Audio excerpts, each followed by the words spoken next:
பொது சின்னம் ஒதுக்காமல் அனைத்து இடங்களிலும் தனித்தனி சின்னம் கொடுத்தாலும் வெற்றி பெறுவோம் என அமமுக துணை பொதுச் செயலாளர் டிடிவி தினகரன் தெரிவித்துள்ளார்.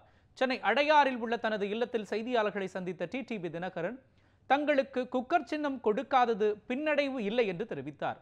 ராயபுரத்திலிருந்து நாளை தேர்தல் பிரச்சாரத்தை துவங்க உள்ளதாக கூறிய அவர் அமமுகவை பதிவு செய்ய முயற்சி செய்து வருவதாக கூறினார். மக்களவை தேர்தலில் துரோகிகளை வீழ்த்தி 59 வேட்பாளர்களும் வெற்றி பெறுவோம் எனவும் டிடிவி தினகரன் கூறினார்.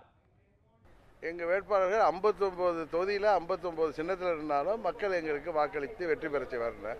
இப்போ எல்லாருக்கும் ஒரே சின்னம், காமன் சின்னம் கிடைச்சிருக்கு. தமிழ்நாட்டு மக்கள் இந்த எங்கள் துரோகிகளையும் தமிழ்நாட்டின் துரோகிகளையும் தமிழ்நாட்டின் எதிரிகளையும் வீழ்த்துவதற்கு, ஜனநாயக முறைப்படி வீழ்த்துவதற்கு இந்த 59 பேரும் அவங்களுக்கு ஆயுதமாக இருக்க போறாங்க.